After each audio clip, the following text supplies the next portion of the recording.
Mkuu wa mkoa wa Geita Martin Shigela ameamuru watendaji watatu ambao ni wafanyakazi wa kampuni ya mgodi wa dhahabu wa Geita GGML kutoka nje ya ukumbi wa kikao cha kamisheni cha mkoa maarufu kama RCC.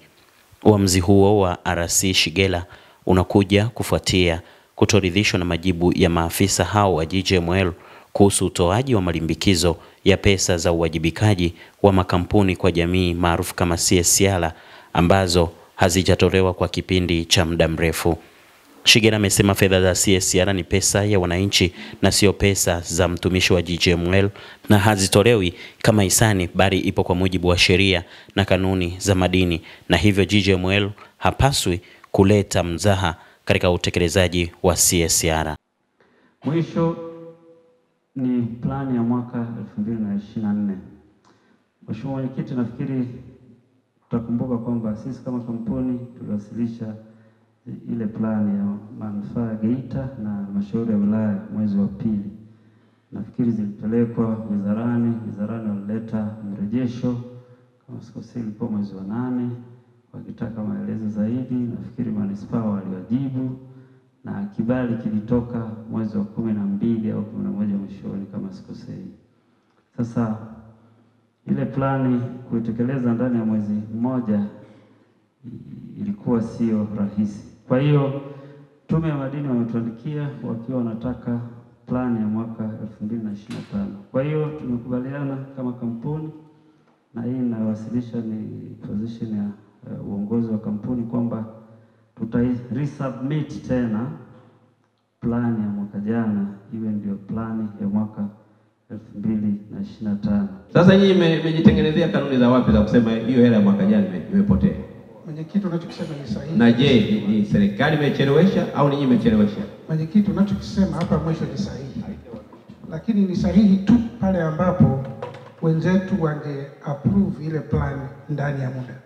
Nikumbuke kama anavyosema Gilbert, kampuni iliwasilisha mwezi Februari, actually mwezi Februari, si ndio? Halafu tukakaa kusubiri. Nisikilizeni vizuri. Msilete mchezo.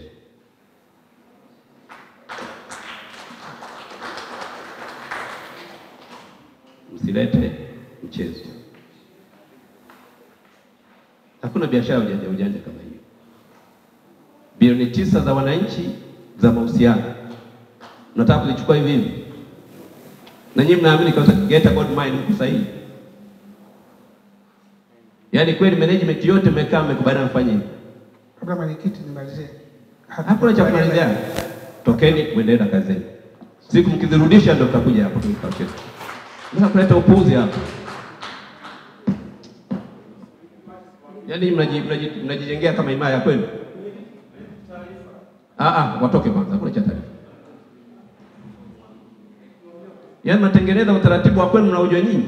Hivi Gilbert ndio umetumwa hivi? Au Duranyi ndio amekuja na utaratibu wake? Hivi Duranyi MD tukimtaka sisi aondoke, atabaki hapa? Tusipowapa nyinyi sisi support yenu kufanya kazi yenu mgodini, mtaendelea na kufanya kazi yenu hapa? Hao wananchi ambao wanasubiria hayo maendeleo, nyinyi mnakaa tu kwenye bodi mnasema halmashauri zimechelewa kuleta mipango, mmeshindwa ku approve, hiyo hela tunaifuta. Nyinyi mtaendelea kufanya kazi yenu hapa? Mimi nawauliza, mtaendelea kufanya kazi? Sasa tokeni. Mpaka mtulete fedha ndio mtakaje ofisi. Kama mleti fedha za wananchi wala msije usiri kwangu. Mtaenda TAMISEMI, mtaenda madini, labda mnaenda kwa DC, lakini sio kwa mkuu wa mkoa. Hata kwa mkuu wa mkoa wilaya amekataa. Tuone mtakwenda kwenye ofisi gani kupata support. Takwa la CSR ni la kisheria. Na bahati mbaya mimi nimesomea masuala ya sheria za madini na masuala ya rasilimali ya gesi. Mheshimiwa Mwenyekiti, kwa mujibu wa sheria yetu ya madini kifungu cha 105 na kwa mujibu wa kanuni ya CSR ya 2023, CSR inapaswa kulipwa kila mwaka wa bajeti. Kila mwaka. Ni kwa mujibu wa sheria. Kwa nini nataka niwashawishi wajumbe kwamba kwenye mengineyo liwemo la kumpongeza mwenyekiti na kikao hiki kwa kuchukua kwa mujibu wa taratibu na kanuni na sheria kuchukua majukumu yake. tujipongeze kwa mujibu wa sheria. Nilikuwa nadhani ingie kwenye mengine. Lakini Mheshimiwa Mwenyekiti, nashauri lisiishie hapo. Kama hivyo ndivyo na ni takwa la kisheria na alikufanyika, nadhani kikao hiki kielekeze kama ama Rasha au nani waandikiwe barua ya kucomply, kwa sababu kupita mwaka haina maana kwamba shughuli za madini hazikufanyika. Mwaka zilifanyika na CSR ni kwa mujibu wa kazi zilizofanyika kwa mwaka huo, kwa mahusiano ya jamii ambayo iko karibu na mgodi. Kwa nilikuwa nashauri kwamba pengine sasa liende mbali zaidi kwamba waandikiwe wa comply kwa mujibu wa sheria na kanuni kama ilivyotakiwa. Kwa hatua nje ni sawa kwa leo, lakini nadhani compliance, kwa sababu wao wametoka wakijua kwamba hiyo imejifuta. Haiwezi kujifuta, Mheshimiwa Mwenyekiti.